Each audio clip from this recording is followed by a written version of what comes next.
everyone. Happy Saturday. I hope everyone is feeling really good.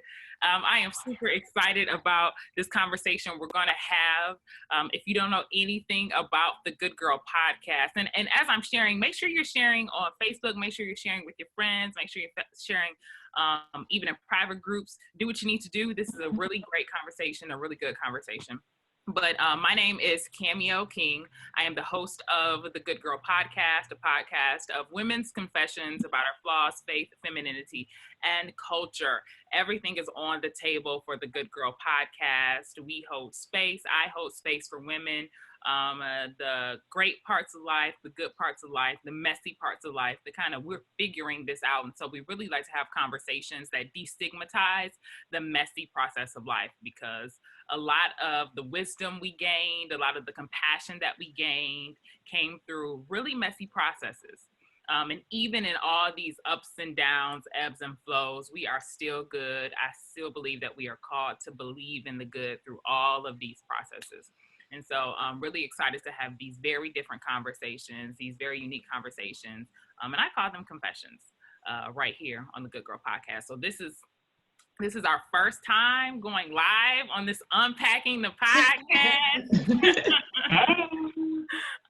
And so last week, or the week before last, we had an amazing podcast titled Infertility and Trauma, and it was specific around Black women. And we had the amazing guest, Regina Townsend. Hey, Regina. Hey. She is the founder of The Broken Brown Egg, and she's been doing work with women, advocating for women, being a staunch supporter, and she's an IVF mom for over 10 years now. And so she's worked with countless women of color, Black women, brown women, who are navigating the space of infertility. We also have for this conversation, Bettina Graham. She is an avid listener of the Good Girl podcast. She also shared some of her thoughts with me about how this podcast hit her in her core. And she's also a recent graduate. Hey, Congratulations. Thank you so much. And then last but certainly not least, a contributor to the Good Girl podcast, the wonderful Danielle Moore, who's a licensed mental health therapist and has her own therapy service practice, the Refresh Wellness Center. Hey, Danny. Hey, y'all. Hey. Oh my gosh, back at it again. And so if you haven't heard the podcast went through a lot of the different changes, the very colorful, diverse, just unimaginable changes that a person can go through. And Regina, you shared a lot of yourself in this podcast, and I got a lot of feedback. I got a lot of DMs, text, calls, conversations. So I wanted to hold this space for people who wanted to know more, for people who have more questions. And so before we really hop into it, I just kind of want to toss it to everyone. Was there anything that really stuck out? Was there like one thing that you were like, yep, this is how I felt about it? Because I know for me, at least, in hindsight is 20/20. And so I hear things differently. I see things differently. I feel something, different after I've really taken my time to listen to it, maybe a second or a third time over. So I'm going to throw it out. Anybody can grab for it. Well, I definitely had some, I re-listened to it, and there were a few things that I thought were really, really good that were said. Regina talked about secondary infertility. She talked about how it changes your relationships. And then she also talked about, pretty much no matter what your journey is to motherhood, it doesn't safeguard you from postpartum depression. And so those were some of the things that I thought were really important that I think that we should highlight during this conversation. And then there's another thing that I didn't hear that I wanted to see what what your maybe your blog or your community has maybe spoken up about, Regina, and that was the voices of women who also struggle with infertility in marriages where their husband can't produce a viable specimen. Ooh. That's a whole other layer. So last weekend I actually had I usually around Mother's Day weekend, because Mother's Day can be very hard for people for a lot of reasons. But I usually do a virtual wine sip where we, wherever you are, you have a glass of wine, your favorite glass, your favorite wine, and we kind of just decompress. And one of the things that one of the participants said this year was that one of the comments that someone said to her was, well, if you had married a Black man, you wouldn't have these issues. And it hit her in such a way. But what really hit me was, number one, that kind of statement is damaging to who she is as a Black woman. It's highly damaging to the idea that all Black men are hyperfertile as well. And then it's very emasculating to her husband, who is not a man of color, to say, well, sorry, And the conversation about fertility with men takes on a whole other level of intensity, because we're also dealing with toxic masculinity. And what does it mean to be a man? And what does it mean to be a Black man? And going all the way back, considering the fact that Black men were bred to breed, especially in this country, and what that means and what that looks like can be so damaging once, your partner, who is a man of color, is now being told that that's something that's not working for him. And there's been men who have decided that, they don't want their wives to talk about it. They don't want them a part of any community that's talking about it. They are not willing to discuss it. It's damaging on the relationship, because we have I don't want to call it a habit, but I think it's a natural inclination to try to decide whose fault something is. And when you're in a partnership, in a relationship, nitpicking about whose fault can sometimes be something that you're doing subliminally and you don't realize it. And when it comes to infertility, a lot of times people assume it's the woman's fault. And now if you're realizing, well, there's quote unquote nothing wrong with her, and the situation is azoospermia, where you are not able to produce sperm, because people don't realize that sperm is not the same as, so there's all these other things. Once those things come up, now you have this feeling of, well, now it's my fault. And that can lead to anger, that can lead to wanting to pull apart from your partner, that can lead to, it can just really magnify a lot of the other issues that may already be there too. Where if you are a conflict avoidant partner and you don't want to have conflict about anything, and so you don't discuss how you're really feeling about things. Well, for a woman who is like, I'm going to find out what's going on, once you've decided, well, then I'm not going to deal with it because this makes me feel less than a man, so I'm not going to deal with it. Now your partner is feeling like you're not even communicating with me. We're not even working together. So it's all these different levels and layers, and it's tough. It's tough. There's some fertility clinics that encourage partnerships that are coming through them to seek mental health treatment during fertility treatment, because it's damaging on your relationship. Even if something as small as changing your diet. So I have fibroids. I had surgery recently to remove one of my fibroids. It was about the size of a golf ball. It was a submucosal fibroid. So that is one of the fibroids that actually impacts your fertility. And when I had a miscarriage, I eliminated beef from my diet. I added more green leafy vegetables, things that I once ate a lot of fried food. I started backing up on that.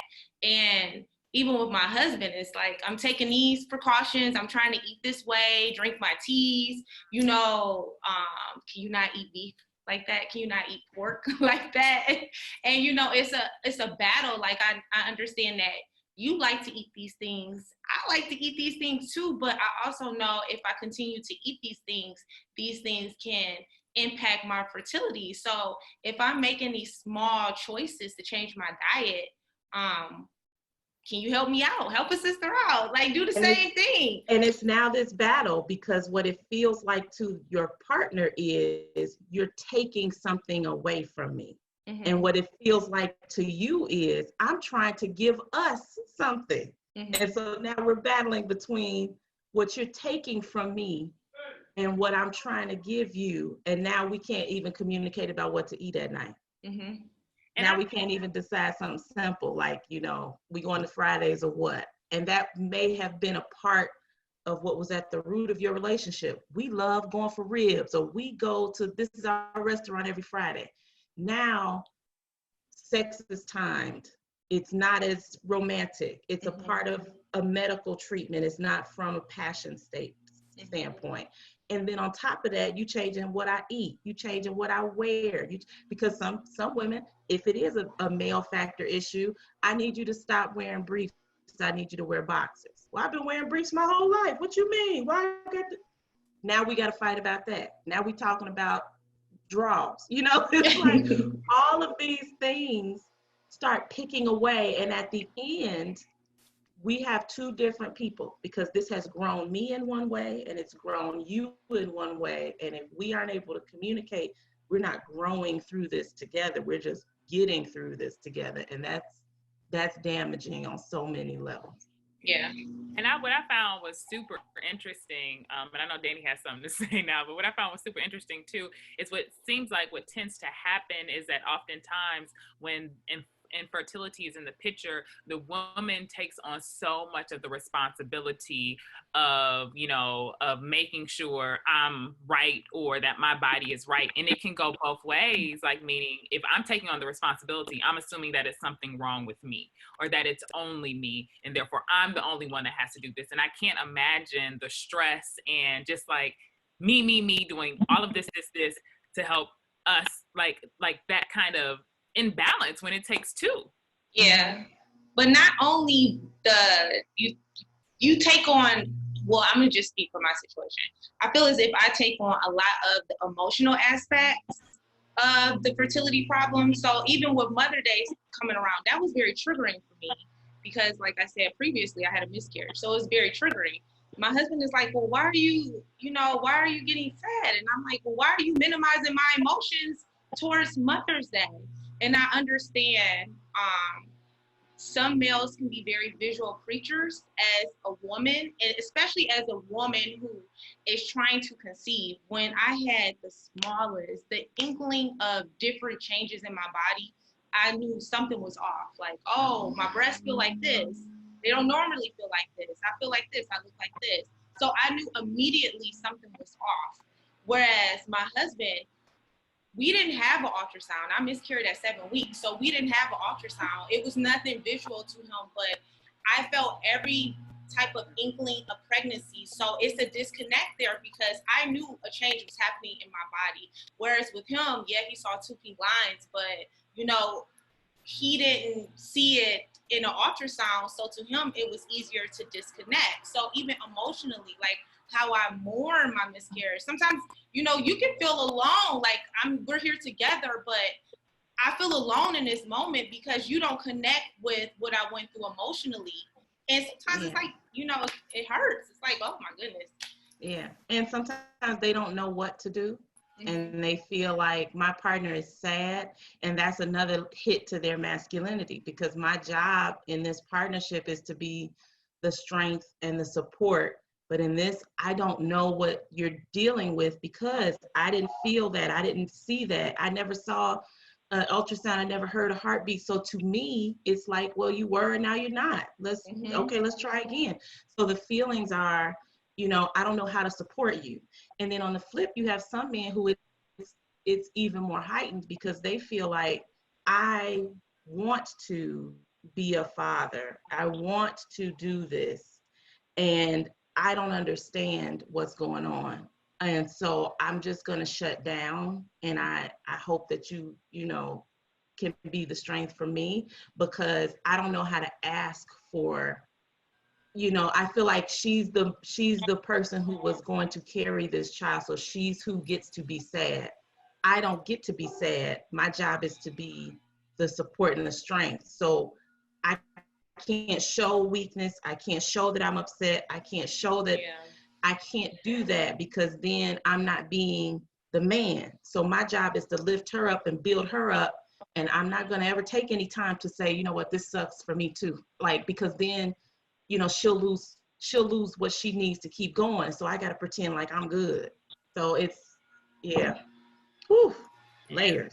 And Danny, I think you had something to say, but I also want to make sure that if you're watching, feel free to drop your questions in the comments. I have my phone up next to me so I can go and look in the comments. So feel free to drop your questions, any comments, and we'll do our best to get to them. But Danny, it looked like you had something to say or to share.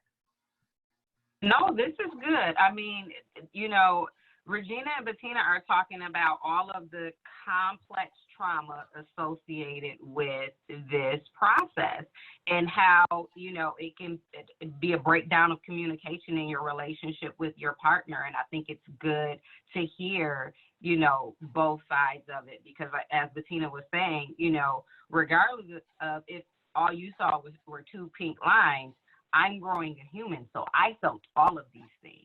I felt my breast change. I felt, you know, whatever else I may have felt going on in my abdomen. And then I actually had that process of miscarrying. But guess what else? My hormones changed. My emotions changed.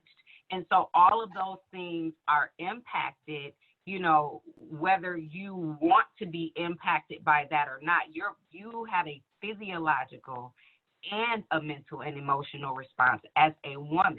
And so, of course, you're going to be triggered by Mother's Day. Of course, you're going to be triggered by, you know, birth announcements. Of course, you're going to be triggered by other things, especially when it's something that you wanted, or even in situations where it was something that you didn't even know you wanted. You know what I mean?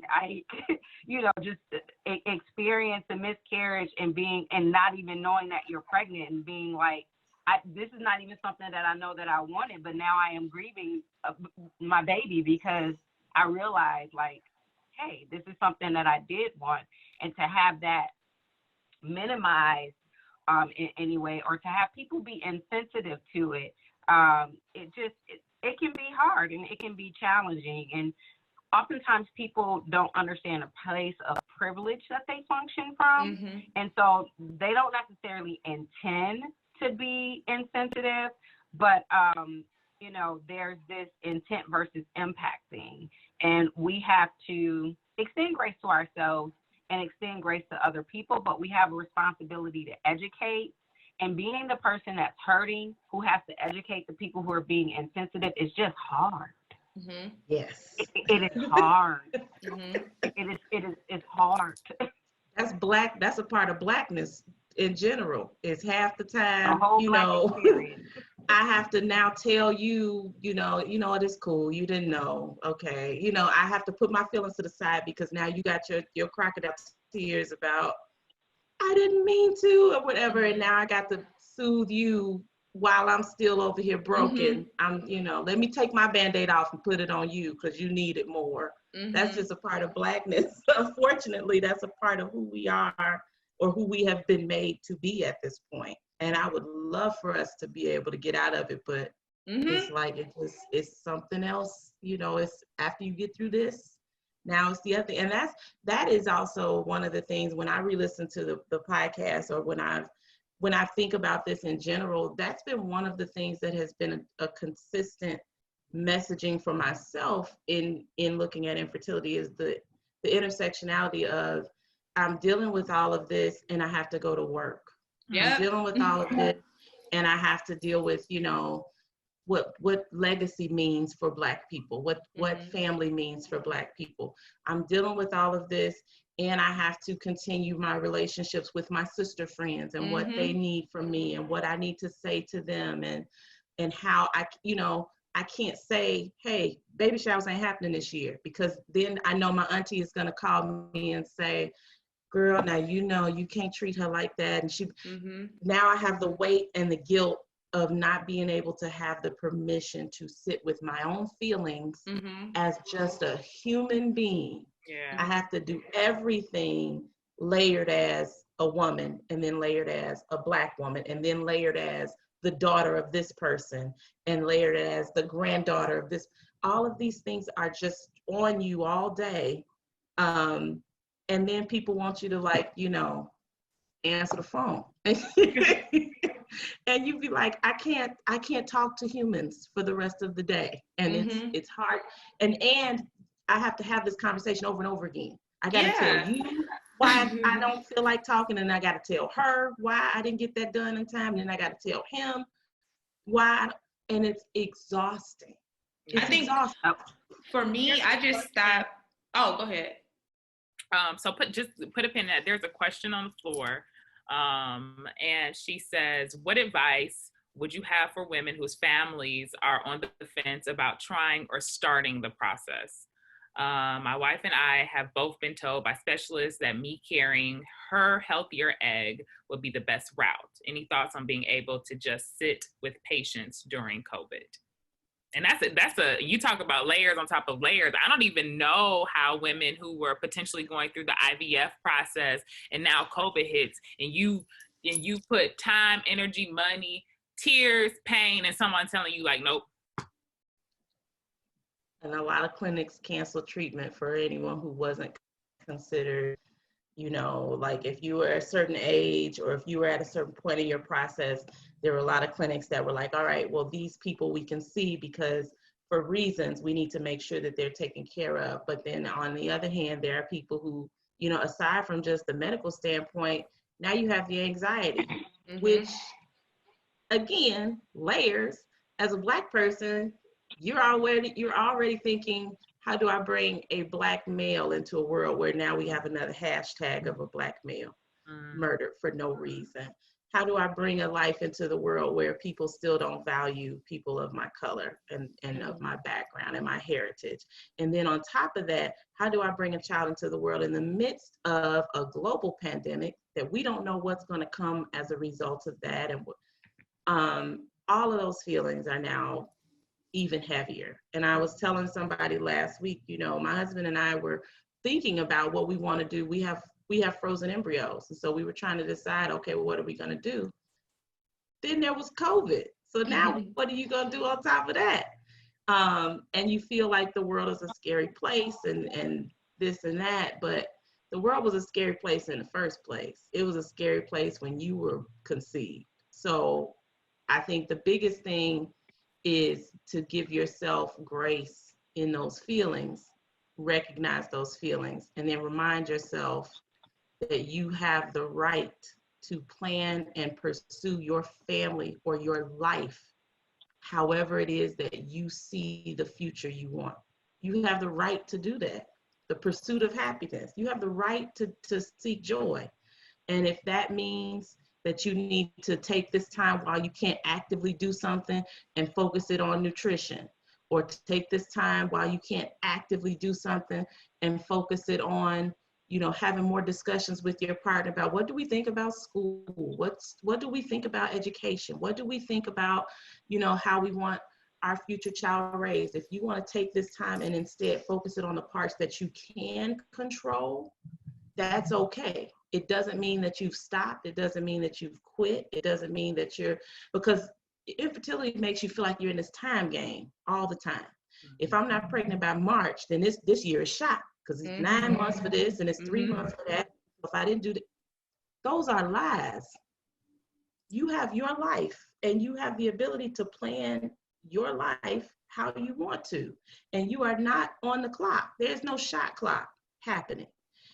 Are there real biological issues that you need to take into consideration? Of course. Are there things considering age and factors like that you should take into consideration? Absolutely. But the other part, the part that says the same lie that tells us if we're not married by 30 and if we don't have the house by 25 and if we don't have, those same lies are in the same little stew pot and you can throw all of that out. You're not on a shot clock with that. You have the right to make informed decisions that are spirit filled about what you want to do. And that helps with the patience. That helps with you feeling like, but I can't do nothing. Yes, you can. You can write the vision and make it plain. You could do a lot right now. And I think that that's something that we have to remind ourselves in general during COVID, is that while you feel like you're out of control, there's so many things that you can control, little simple things. It's whatever you can carve out for yourself and give yourself your power back, do that, because the world is designed to make you feel like you don't have any power when you are in control. And Bettina, I think it's good that you mentioned taking the power back.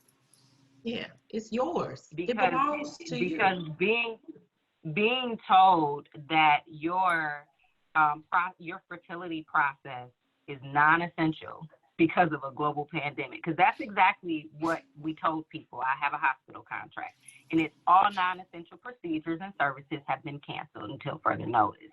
So being told that your birth plan, your family planning is non-essential is devastating. And so to have, go ahead.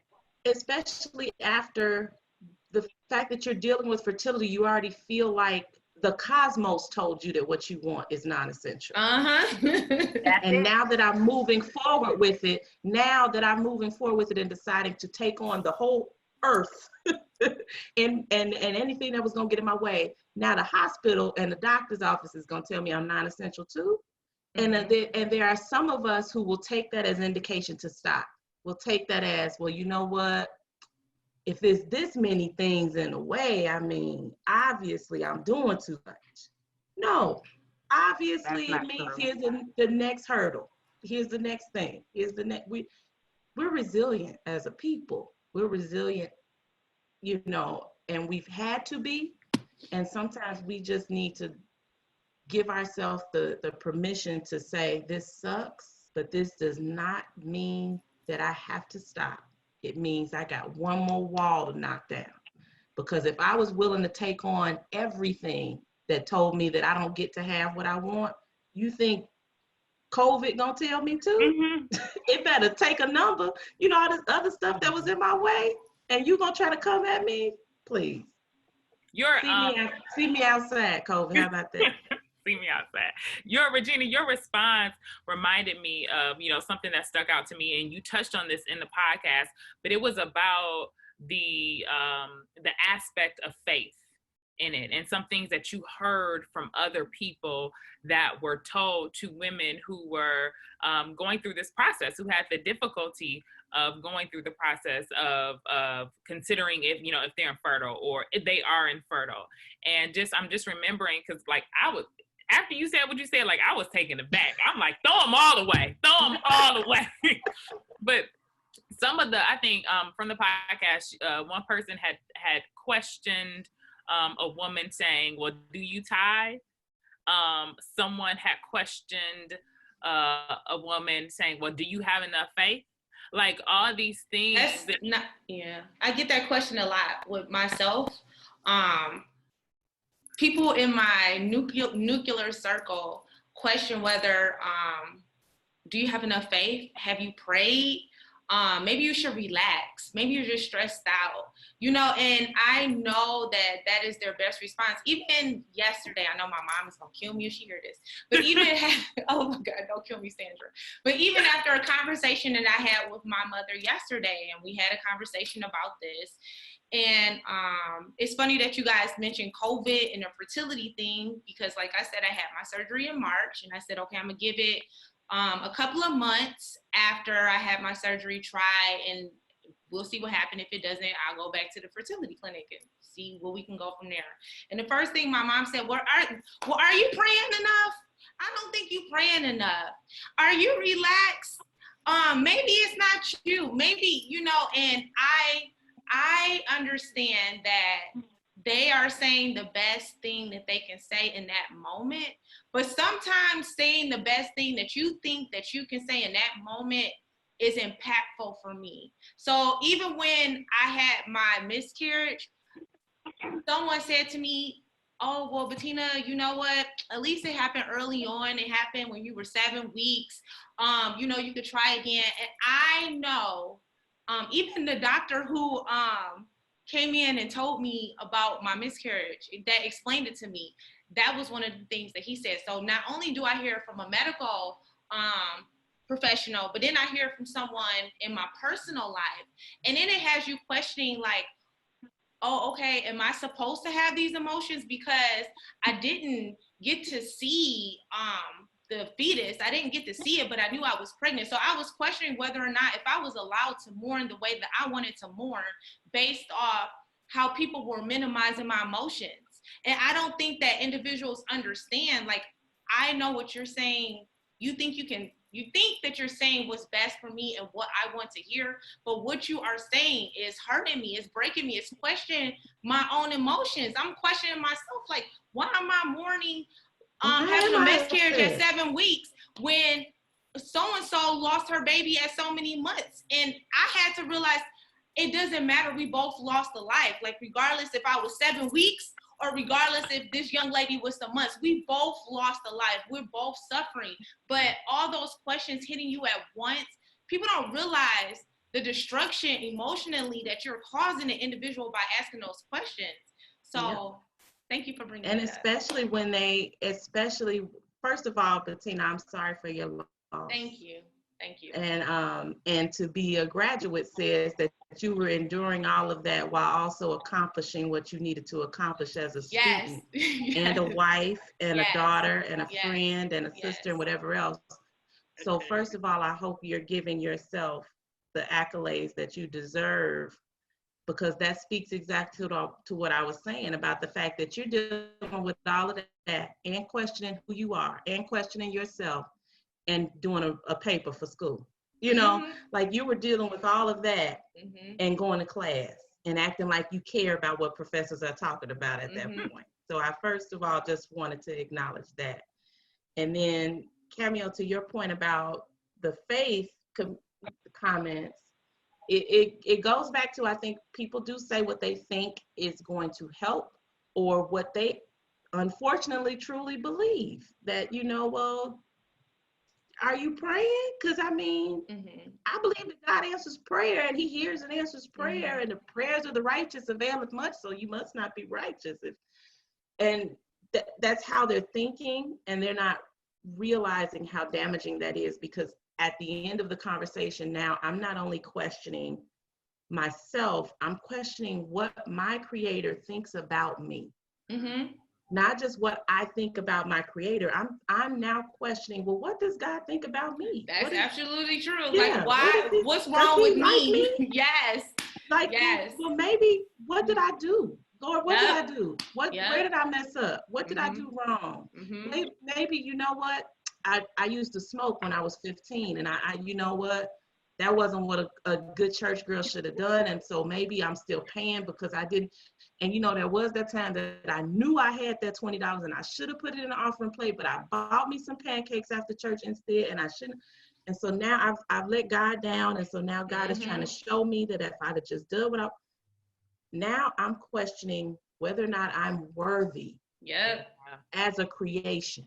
I'm now questioning, do I matter to God? And if I don't matter to God, what happens now?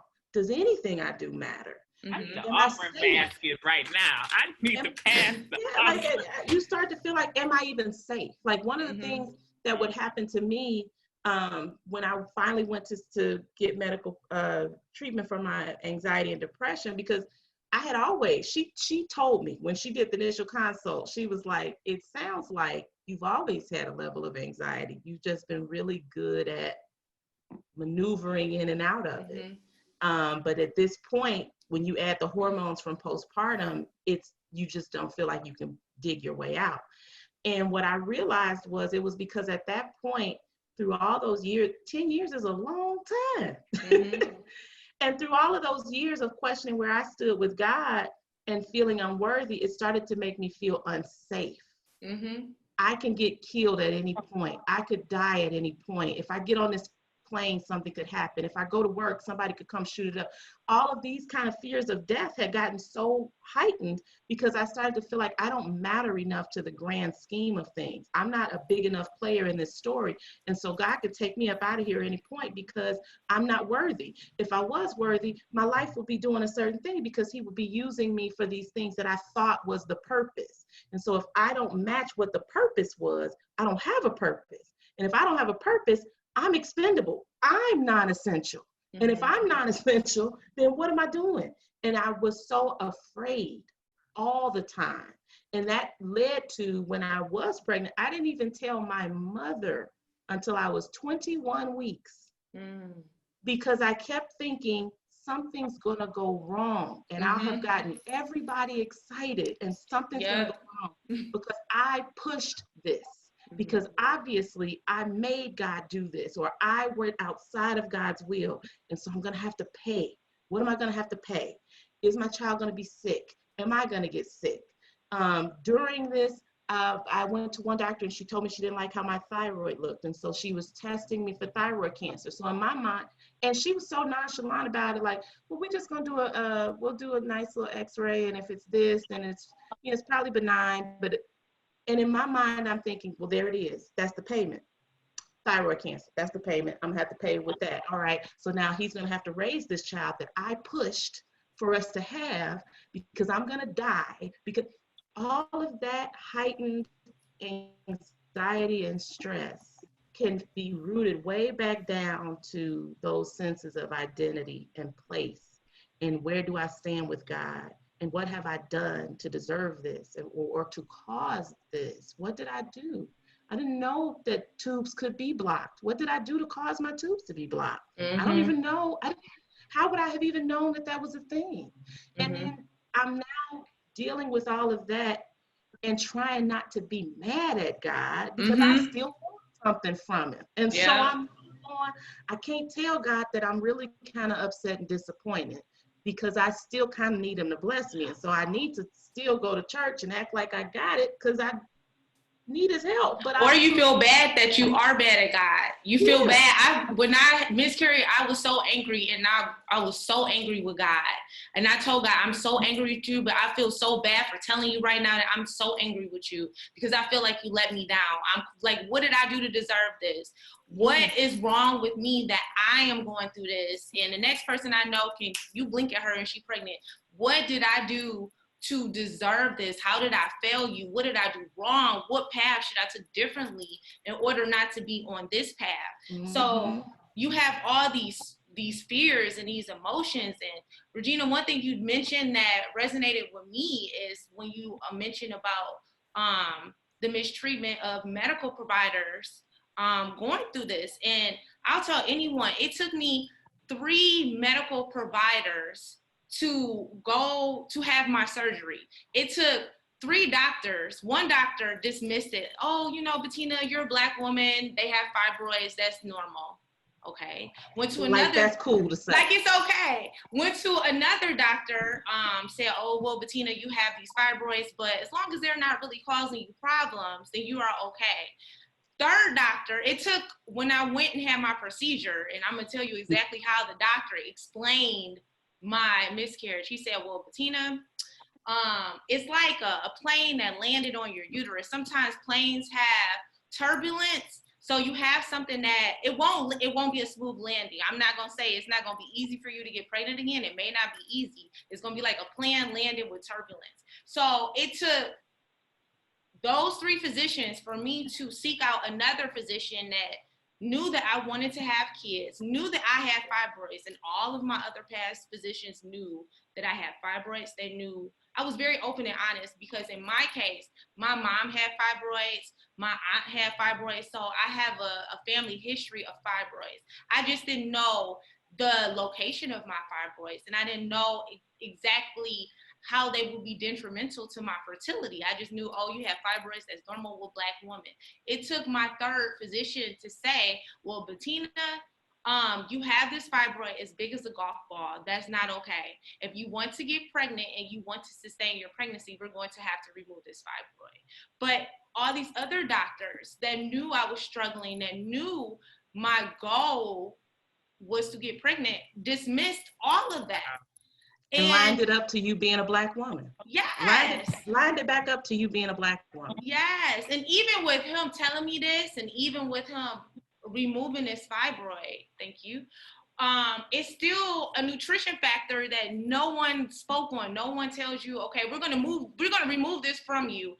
But you're not telling me that I need to eat differently. You'll tell a diabetic, well, you're diabetic. So in order to get your numbers correctly, you need to eat a certain type of way. You have high blood pressure. That's not okay. You have to eat a certain type of way. But you're telling me, oh, well, Bettina, you have fibroids. It's okay. Or we'll just do this procedure. It's okay. No. So what eating habits am I supposed to change? Or what am I supposed to do besides you cutting on me to help my fertility issues? And no one wants to talk about that. And then add that to the fact that a lot of our people live in food deserts. So I don't even know how to eat better. And that the conversations to our students are not about nutrition in the same sense that other students in other districts are receiving. And then add that now to the quality of healthcare that I have compared to other people. And then on top of that, you just told me that it's normal because I'm Black. You told me I call normal. it the snowball effect. Yeah. I call it the snowball effect. It's the effect where you have to deal with inadequate care from medical professionals, inadequate support from your family and friends, all while trying to process the complex trauma of infertility and all of its events. And it's this snowball effect. And you're just supposed to, you're just expected to be able to deal with it all. And so, shameless plug, this is why I recommend that if you are a person who is experiencing infertility in any way, shape, form, or capacity, you really need to be in therapy. And the reason why I say you need to be in therapy, because all of those elements are too much for any one person to handle, and most people that you are in relationship with do not have the capacity to help you adequately process that in a safe place that is free of judgment, that is free of condescending tones that are questioning your faith and judging you about whether or not you're praying enough or you're paying your tithes or if you married the right person. It is so important that you are able to find a safe place whenever you're experiencing something, especially something that is going to be chronic, right? Yes. It's not something that's going to stop or shut off. This is now your new normal, per se. You have an ongoing issue that you are going to have to process pretty much on a daily basis, and you have a magnitude of triggers, a magnitude of things that can trigger you about this one issue, because it's connected to everything else in your life, and it's connected to your identity and who you are as a person. And it makes you question your self-worth and all of these different things. And so, again, it's just important for you to be in a place of therapy. If therapy for Black girls is a good place for you to find a therapist in your respective states and respective cities. Of course, if you're in the state of Texas, Refresh Wellness Center, I am a licensed clinical therapist. And I have a whole Black therapy girl gang. It's a whole tribe of us. I got a gang. I love it. That can that can help to support, and I'm, getting connected with different people around the country, but I cannot stress enough, therapy is for all people, and you definitely need to be in a place where you are open to getting the support that you need, and not be judgmental of the people around you in your life for not having the capacity to support you in the way that you need to be supported, because they just don't have the capacity. They don't know how to do it. They don't know. God did not grace them in this area. Like, yes, I'm a licensed professional, but God also graced me in this area. I became a licensed professional in this field because of the anointing that God put on my life for this field.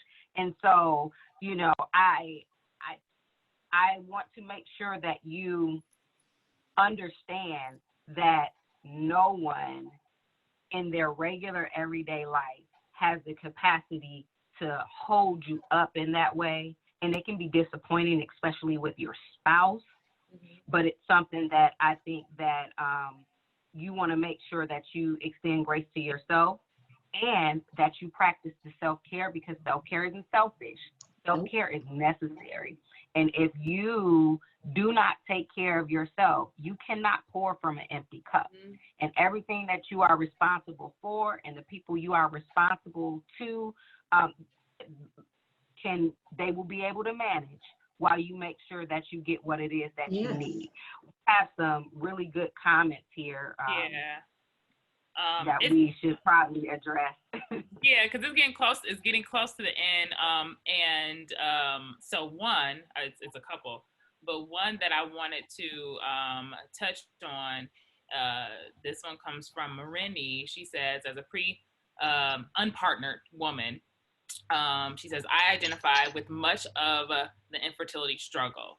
At any point, did any of you ask yourselves, maybe this isn't for me?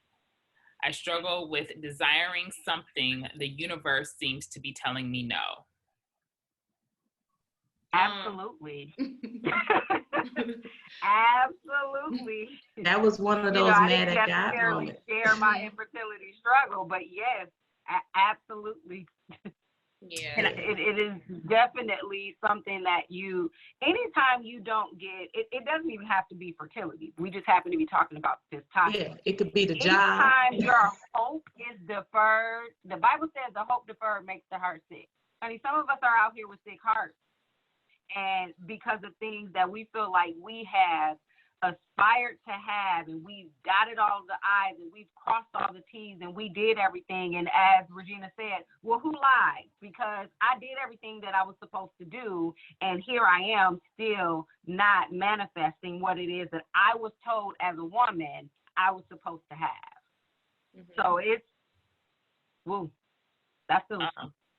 Another question says, what is the best response to those who wrongfully take a point of so-called privilege to question or suggest when you will expand your family?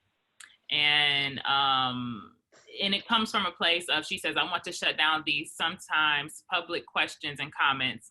Hey, social media, without ruining bonds and people that I usually like and love. I love this whole comment. I respectfully decline to answer your question.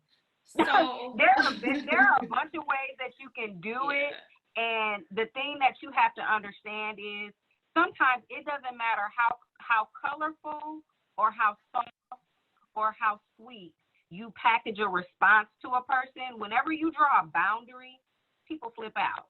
Yeah. And people are habitual line steppers, They and they will can't. continue to ask you inappropriate questions about your womb and about your relationship. And people, especially in Black families and in the Black church, need to just stop talking. They need to stop asking you. Off. Yeah. Yes. I You need to just stop talking. I think the difficult part in that, though, and I think this is what she alluded to, like, I still like you. Like, I still want you in my life. Yes. I still appreciate parts of you. And you know when you draw these lines, you know when you draw these boundaries, that some offense is going to happen, and that's going to shift the nature of the relationship. So I guess it's, what does that reconciliation look like? Or is it just like, you just have to be okay with, you gonna upset some folks. So for your mental sanity, for your emotional sanity, you people just gonna be mad. Sometimes, and what helps, and you got to be okay with that. Yeah, and you're not in control of their response to your boundary. No, you're in control of you setting, like the way my pastor is explaining it, and it's like if you own a property, you're responsible for making sure that those boundaries are set. If you purchase a fence or whatever, at that point, anybody who comes across that boundary, if they receive you tell them get off my lawn, they got to get off the lawn. And I think that it's something that I struggle with at first, because I didn't want to again, you're caretaking the person. So you don't want to hurt their feelings about hurting your feelings. But the bigger thing is, I'm most responsible for me first. I'm responsible for me. And so it's not that I don't love you, I love me enough to say, hey, you know what, we don't ask questions about wombs over here. Yeah.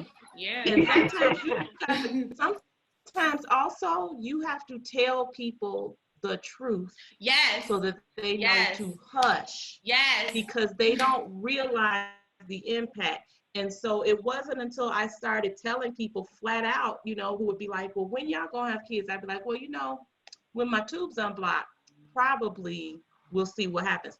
Or when we get this amount of money, because adoption actually costs a lot. Like, people think that you just walk in and take a baby, but adoption is like $13,000. Did you know that? And then when people say things like, you know, well, you know, there's plenty of kids in foster care that need it, and you could just respond pleasantly with, you know, I think you have a great home, that if you'd be interested in doing a home study, I'm sure you could, because don't present an option to me that you wouldn't take. Yeah. Don't tell me how many kids are available in foster care and you have yet to consider taking one into your home. And adopted children and foster children are not consolation prizes. They're human beings. So don't run that to me as if I'm supposed to be happy and that child is supposed to be just happy, because that doesn't deal with their emotional trauma or my emotional trauma. And sometimes you have to have that kind of conversation. You can say it as pleasant and colorful. You can say, well, you know, I really feel compassionate about foster care. Let's talk about that. Or you can be as simple as saying, you know what, I don't answer questions about family planning. No offense, but we've chosen that that's a private conversation for us. I agree. Too. But at the end of the day, I need to get you together so you know not to come at me unless you come and correct. And so that you know the next time you're at work or at the dinner table or with your relatives, you don't come at them out of pocket, because they may not be as compassionate and kind and gentle and sweet as I am. They might cut you to the quick right then and there, like Celie at the table. So I need you to get it together so that you know how to come at me next time, and that the answer to that is not to. I agree. Can we just make a rule to stop asking, like, for those who are listening, you just need to make it a practice to stop asking people about when they're having babies, when they're getting married, what's going on with their relationships, because those questions, first, they're invasive and they're none of your business. And it doesn't matter if they're your cousin, if they're your niece, if they are your sister, if they don't invite you to a conversation about their family planning, it is not your business. You have no idea what people are struggling with. And I heard you say something to the fact of someone said, well, we don't have those kind of problems in our family. That is the most insensitive thing that you could say to a person. Or the clock is ticking. So I'm 40 years old. I don't have children, and I'm unmarried. I have been bombarded my whole life. And it's not just from family members, it's from friends. And I don't feel like I need to explain any of my journey to you, because not everyone has the capacity to handle your truth. And you have people who will try to weaponize your truth. And that is why it's important to find safe people and safe places to be able to express your truth too. But just because someone is asking about your family planning does not mean that they deserve the right or that they have the capacity to handle the truth of what your situation is. And so you do have to take each situation. I mean, you don't have to rain down hell on everybody that asks. I'm not saying that, but what I am saying is you do, sometimes you do, like Regina was saying, have to educate some people and let them know, like, hey, that situation isn't something that is just readily feasible for everybody. You don't know what people's struggles are. But the real thing to do is, I'm not in a place where I can discuss that right now, and I appreciate it if you didn't ask me those questions. Well, I was just one, and I'd appreciate it if you didn't ask me those questions. Yeah. People don't like to be shut down, but you have to just keep, because people will keep probing. Yeah. But it's just not your business. Well, they may not like it, but you know what? You make me feel uncomfortable in that moment, so I'm gonna make you feel uncomfortable in that moment. You get what you got. Yeah. You don't want me to say something rude to you. You asking me when I'm gonna have a baby is rude to me, because guess what? I just had a miscarriage. So not only will you have a miscarriage, you have to mourn that. You have to give up. I don't even look at my period the same. We're not even gonna talk about the trigger with having a monthly cycle. My monthly cycle is a trigger within itself. Then It's the body literally having a pity party about not having a baby. I said this like forever ago. The body is literally having a pity party and crying about not having a baby. And then I had a miscarriage, and you want to ask me about when I'm going to have a baby? Yes. I'm going to be on 1,000. Yes. And then you have I have trauma every time I go to the bathroom. I'm scared that it's here. I'm scared to see it. I'm uncomfortable with it. I hate all of it because I'm just traumatized, and it's traumatic. But I think the other thing, because I recognize that the person was also saying, you know, that you do like this person. I think that in addition, in general, people, what they're trying to say is not the same as what comes out their mouth. And so sometimes they say these things and it sounds like, really? This we doing at the Thanksgiving table? This is what we doing with my granddaddy? This is what we saying? But I think what they're trying to say, and you're not responsible for, you know, redigesting what they said. But if you do want to look at it compassionately, I think what some of them are trying to say is, I think you are a dope person who would be a great mom. I think you are an amazing person who will be a wonderful partner. I think you and your spouse have a partnership that I think a child would benefit from. I think in their heart, that's where some of them, not all of them, some of them are coming from. And I think that if we collectively as a people start to affirm each other in that way, we won't need to say that other stuff, because I know that you know you're great, because every time I see you, I let you know, I think you're amazing. And it is not contingent on you being a parent or a partner or what I deem successful or society deems successful. I just see a joy in you that I just think is amazing. I think that the way you speak is wonderful. I think that when you come into a room, you make me feel comfortable and safe, and that's a gift.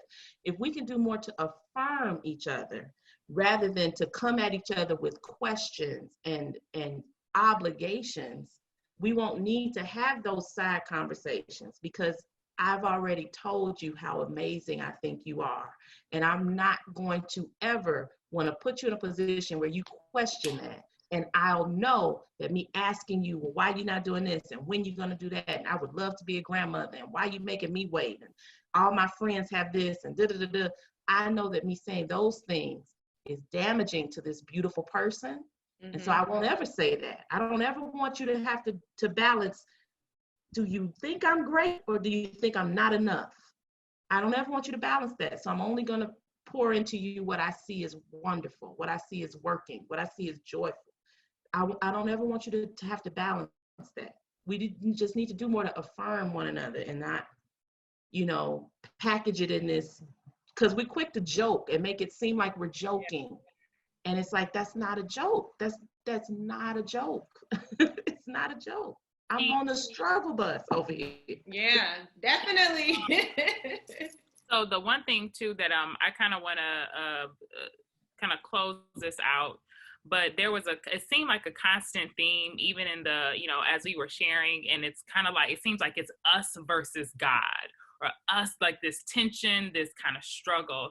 And if there's one thing that I pull from, like, outside of all of the other jewels and wisdom that was dropped and aha moments, in addition to that, I think this is also an opportunity when we experience things like this to really evaluate or reevaluate how we view God, and based on what other people have told us. Because I think that a lot of the, even like just oh, it's so much. But even just how we believe, like maybe I can't, like the tension behind believing that you cannot tell God that I'm pissed at you, you know, like where does that come from?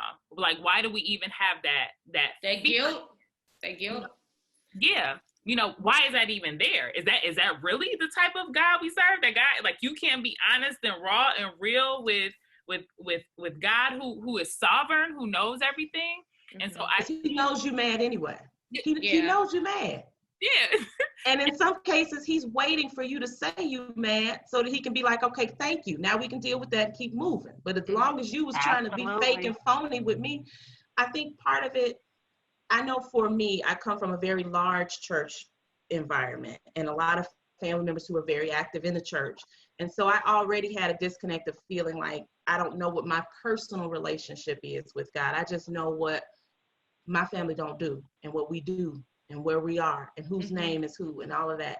And so I think getting to a place where we feel like we have a personal relationship, not an obligation to, but a relationship with God, where you feel like we're in this together. Because if you look at any other relationship that you have, you're told all the time that communication is key, that communication kills or builds a relationship. But when you look at your relationship with the Lord, you sometimes may feel like, but I don't get to communicate in the same way. My job is to look at what I feel I've been told to do and then do those things to the best of my ability. It's like you look at him like your boss. You know, we're not friends. I just do what I'm supposed to do so that when it's time for my evaluation, you know, you can either give me the raise or you know, just tell me I did a good job and then we'll talk again in 6 months.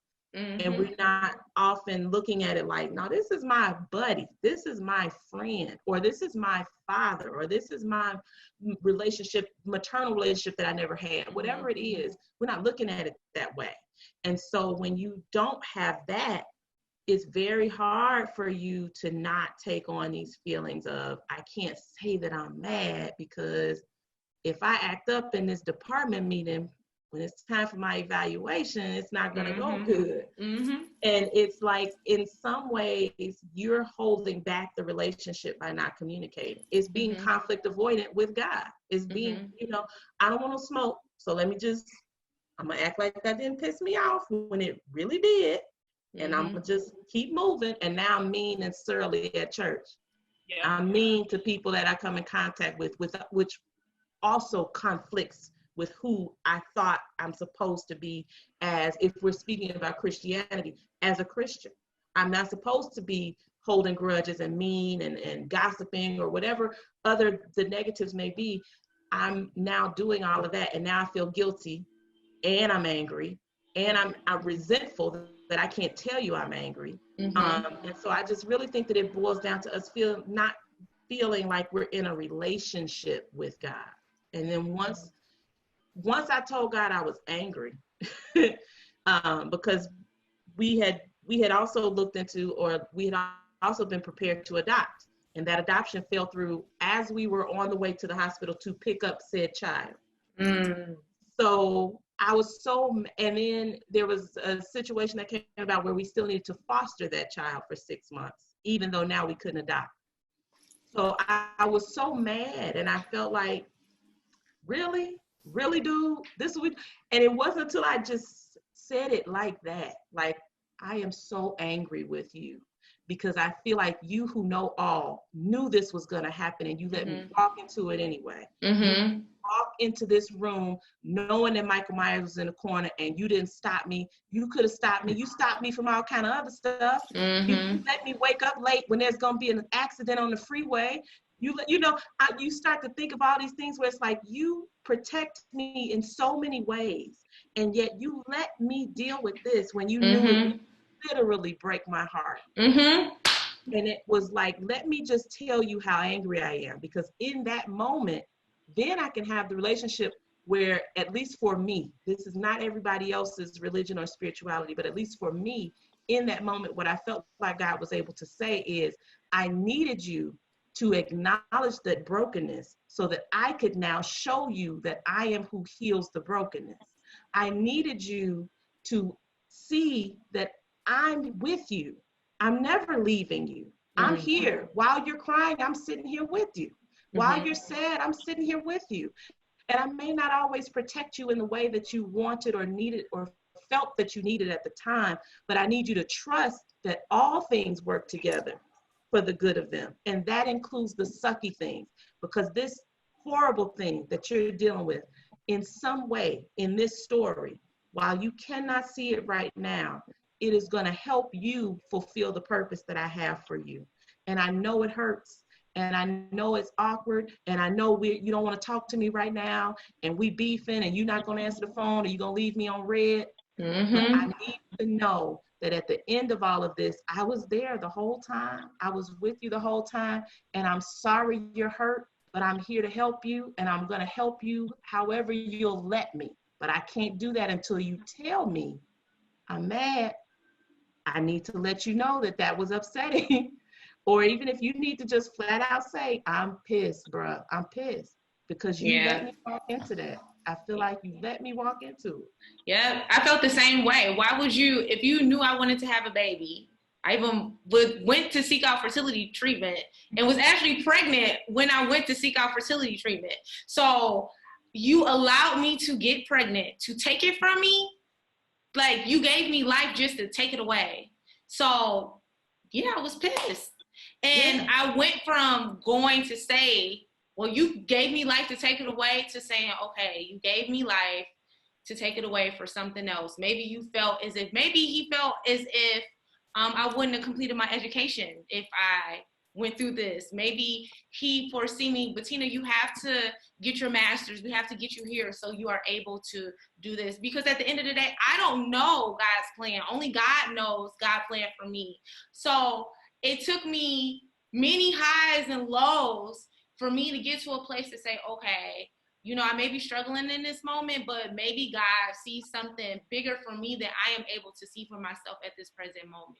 So maybe he showed me, well, Bettina, you can get pregnant, because honestly, I looked at it like this. If it wasn't for me getting pregnant and having a miscarriage, I would have never knew that I had that submucosal fibroid that was impacting my fertility, which fibroids grow when you are pregnant. I would have never knew. I would have never took the time to research to get it removed. So maybe God did that to say, okay, Bettina, you want a healthy pregnancy? I'm gonna help you get there, but you have to realize you have some growth on your uterus that you need to remove. So I'm letting you know it can happen, but it's just not your time right now. So I'm grateful for that situation. It took a long time for me to get there. But I'm grateful for that, because it allowed me to make specific life changes. I still would have been eating certain things. I still would have been doing things a certain type of way. It also made me evaluate and look at my health and ask more questions.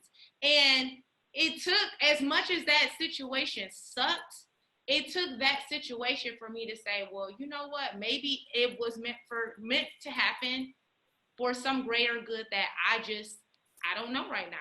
I still don't know. I still be like, okay, God, I'm graduated now. So what's up? What we about to do? You know? And that trust piece is the hardest thing, because I was just in one of my meditations this week. It had come to me that my spiritual maturity is more valuable than some of my perceived securities. Mm-hmm. Some of the things I think are what keep me secure and what keep me all the time are inconsequential if I'm focused on where I feel like my spirit finds rest. Mm-hmm. So if I thought, especially in COVID, if I thought my job gave me the security and I lost my job, my spiritual maturity steps in and says, well, but God was keeping you whether you had the job or not. The job was where I was giving you the money through, but the money came from me. You know, I can look at it that way. It takes time to get there, because when you're in it, you start to feel like, no, I don't see nothing. I don't see no point of this. I don't see where this has anything to do with it. And I think that sometimes it takes looking at it as like, you know what, God doesn't necessarily cause these things to happen, but if I have the ability to mature a little bit at a time, I can see where he will work through it. He didn't cause it, but he will work through it so that I get the victory in the end. Mm-hmm. And I don't know how this turned into church. I know! Because I said the The doors of the church are open. Whoever wants to come in, come on in. Listen, you got to know how to trust God when you can't trace him. And that's the message for today. You got to trust them when you can't trace them, and you got to shut folks down when they're inappropriate. Let the church say amen.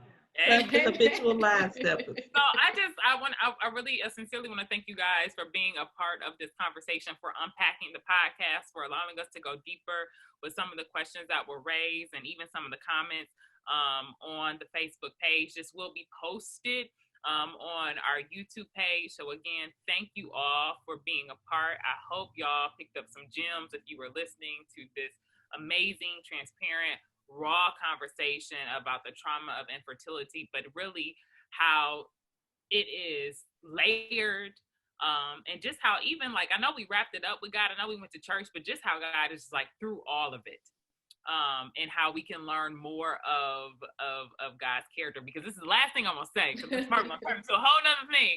But like, especially now with what everyone is going through around the world and this nation, this idea of certainty, our idea of certainty has really been shifted and has really, changed. Just it's we have now come into the very real notion that we believe that there was a thing called certainty, and there wasn't. There's a myth of certainty. It was a myth the whole time. Go figure. The whole time. And so just kind of want to leave that with us to begin to reevaluate, we assess with things we thought were solid, things that we thought were certain, and really coming to know, what is certain? What is certain? What can you depend on? I can't even depend on myself.